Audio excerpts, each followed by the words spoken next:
La grande humanité interstellaire, première partie. Bonjour à nouveau, merci d'être ici avec moi une fois de plus, j'espère que vous allez très bien aujourd'hui. Je suis Marie. Ces informations peuvent être considérées comme de la science-fiction, ou comme le spectateur le voit le mieux, et je les poste uniquement à des fins de divertissement. Cependant, je prends mes informations très au sérieux, et pour ceux qui ont des yeux pour voir. Je sais que j'ai répété cela maintes et maintes fois dans d'innombrables de mes vidéos, mais je crois que c'est tellement important que j'ai ressenti le besoin de consacrer une vidéo entière à expliquer ce sujet en détail, avec quelques réflexions et points de vue qui l'accompagnent. Pour en venir au fait, oui, il y a plus d'humanité dans l'espace, avec votre génétique exacte dans la plupart des cas, et pas dans d'autres. Beaucoup plus d'humanité. Je suis parfaitement consciente qu'en affirmant cela, je vais à l'encontre de tout l'establishment, y compris ces experts en ovnis et en extraterrestres, et même contre les gourous du New Age. La plupart d'entre eux étant d'ailleurs payés par une agence à 3 lettres, car promouvoir des concepts contrôlés par la Kabbale aide à contrôler l'esprit et la perception de centaines de milliers de graines d'étoiles qui entrent sur Terre et dans son royaume matriciel précisément pour lutter contre toutes les tromperies et la cruauté qui y règnent.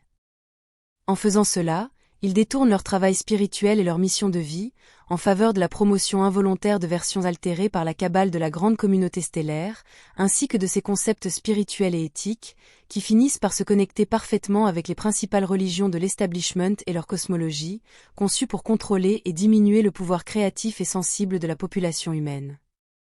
C'est un sujet où je peux facilement dire que vous ne trouverez pas ce genre d'informations nulle part ailleurs, parmi d'innombrables autres bien sûr. Pour nous, il est très facile de voir et de comprendre qu'imposer et maintenir l'idée que l'humanité est indigène à la Terre est d'une importance primordiale pour préserver l'intégrité de sa matrice, car s'ils acceptent qu'il y ait plus d'humanité en dehors de la Terre, alors l'humanité élargirait automatiquement son esprit, voulant également se libérer de ses contrôleurs. Maintenir l'humanité dans un état de peur constante est nécessaire pour les garder tous sous contrôle. Et cela est lié à tous ces agendas modernes et pas si modernes qu'ils imposent de nos jours, tous allant dans le sens que l'humanité détruit la planète Terre. Bien que la population humaine hautement contrôlée n'ait son mot à dire sur quoi que ce soit, elle est constamment blâmée pour tout ce qui se passe sur Terre, en particulier pour la destruction de la nature, ainsi que pour la tristement célèbre altération météorologique. J'ai changé les mots, mais je suis sûre que vous comprenez ce que je veux dire. Tout ce qui se passe de mal là-bas est imputé à la population humaine, pour être dans le besoin et parce qu'elle consomme trop de ressources, ou parce qu'elle a une mauvaise éthique, alors qu'en fait tout est largement contrôlé par ceux au pouvoir, et de la Kabbale, qui sont ceux qui imposent réellement les agendas et les concepts qui finissent par nuire à la planète. L'humanité serait bien plus amicale avec la nature si la Kabbale mettait à disposition une technologie alternative efficace qui existe déjà. Ils sont tous obligés d'être agressifs envers la nature, uniquement parce que l'humanité est toujours maintenue dans un état de survie pure, où soit elle va à l'encontre de la planète, soit elle meurt de faim. Alors que cette situation est complètement inutile, avec les moyens d'aujourd'hui déjà disponibles sur Terre, mais gardés cachés de la population, qui est ensuite blâmée pour être destructrice. Cela va sans dire, ceci est contraire à l'éthique et cruel.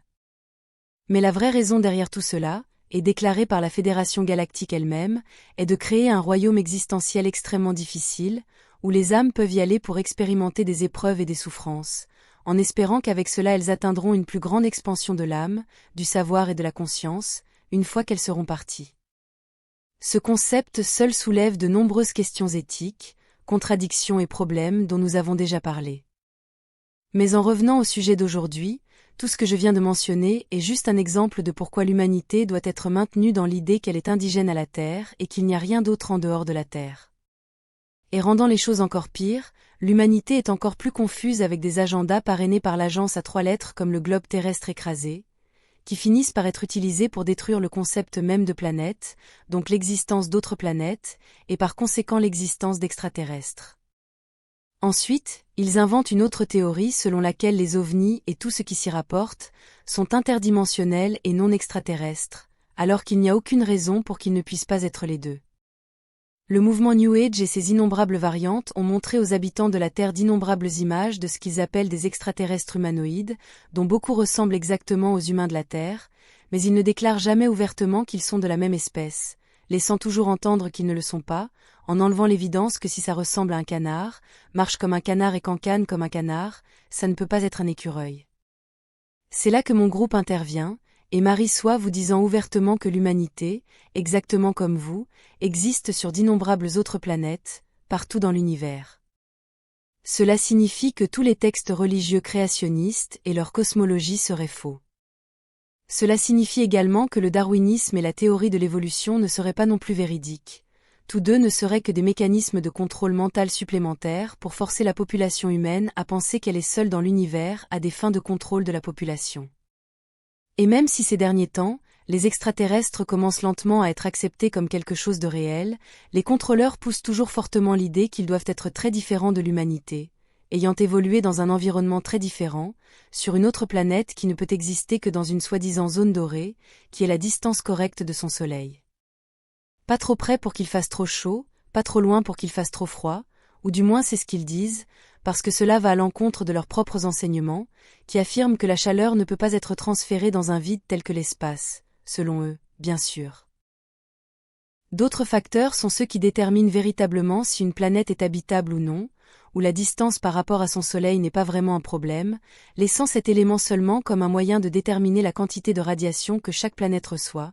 De radiation, pas de chaleur. Si les humains sont partout dans l'espace, alors d'autres documents créationnistes, dont certains sont très anciens, comme les tablettes sumériennes, mais pas seulement, introduisent tous un autre ensemble d'idées sur l'origine de l'humanité, où ils affirment qu'elle a été créée par modification génétique artificielle entre autres choses. Réduisant sa durée de vie à environ 10% de leur espérance de vie en dehors de la Terre, et diminuant son intelligence, entre autres choses moins importantes.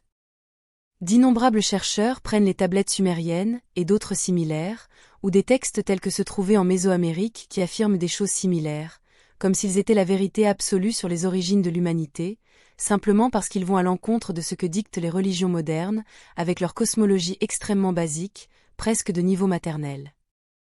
Laquelle ne peut pas résister au moindre examen minutieux, y compris la dernière religion dogmatique, peut-être la pire de toutes, la science moderne, qui est structurée de manière plus convaincante, ou plus attrayante pour plaire aux humains les plus intelligents, mais ne résiste pas non plus à un examen direct, car elle est devenue complètement dogmatique.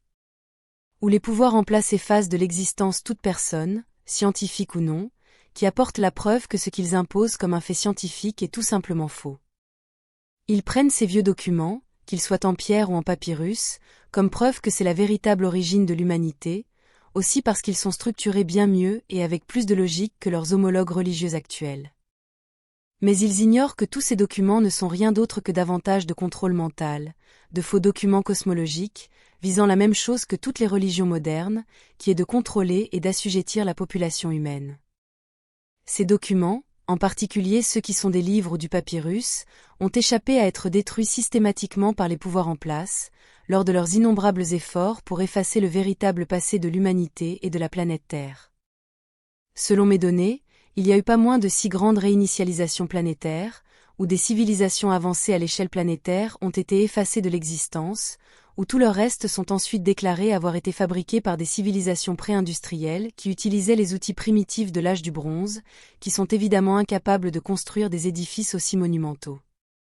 Ces textes et documents cosmologiques sur l'origine de l'humanité qui survivent jusqu'à aujourd'hui ne sont rien d'autre que les textes religieux de cette époque, de ces civilisations détruites, et ont été imposés à leur peuple, pour la même raison que les religions modernes et la science d'aujourd'hui sur Terre ont été appliquées à la population humaine, et c'est pour avoir le contrôle sur les masses, ils ne sont rien d'autre que plus de Bibles.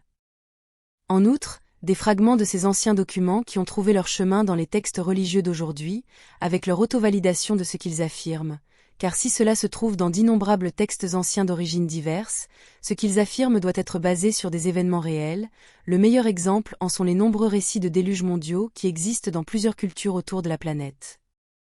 Nous savons que les textes bibliques d'aujourd'hui sont basés sur des textes plus anciens, par exemple, les manuscrits de la Mer Morte, et nous savons également que les Romains de l'époque avaient alors la pratique commode d'incorporer les systèmes de croyances des cultures qu'ils envahissaient, c'est un moyen de contrôle de la population et de réduire la probabilité que ces cultures se rebellent contre eux. La structure des textes bibliques de l'Ancien et du Nouveau Testament reflète précisément cela, l'enchevêtrement et l'assimilation d'idées, de sagas, de cosmologie, et d'histoire des peuples conquis par les Romains, et les Romains ne sont rien d'autre que la Kabbale elle-même. En d'autres termes, si c'est ancien et que cela va à l'encontre de ce qui est officiellement affirmé, cela ne signifie pas que c'est véridique. Il s'avère être simplement un autre ensemble de documents placés là pour contrôler mentalement la population humaine en la soumettant. D'où je me trouve, cela est clairement évident, car je peux voir et interagir avec plusieurs civilisations de personnes qui sont exactement comme les humains de la Terre, et quelques exemples de ceux-ci sont le peuple antarien, les Centauriens, les Enganes, les Tégétiens, et les Mayas, parmi d'innombrables autres. Ai-je une preuve de cela? Non, je n'en ai pas, car toute la structure de la matrice sur Terre est mise en place de telle sorte qu'il ne peut jamais y avoir de preuve de choses comme celle-ci. Et je n'ai pas besoin de preuves, car je ne cherche pas à convaincre qui que ce soit, je sais que je ne peux pas, donc tout ce que je fais c'est partager et offrir mon point de vue en le déguisant en simple science-fiction, en espérant qu'il puisse aider à élargir la conscience, la cosmologie et la compréhension générale de vous tous là-bas. Ce sujet se poursuivra, car il y a beaucoup plus à dire. Ce sera tout pour aujourd'hui. Comme toujours, merci d'avoir regardé ma vidéo, et d'avoir liké, partagé, et de vous être abonné pour davantage, et j'espère vous voir ici la prochaine fois. Avec beaucoup d'amour, votre amie non humaine, Marie Soiroux.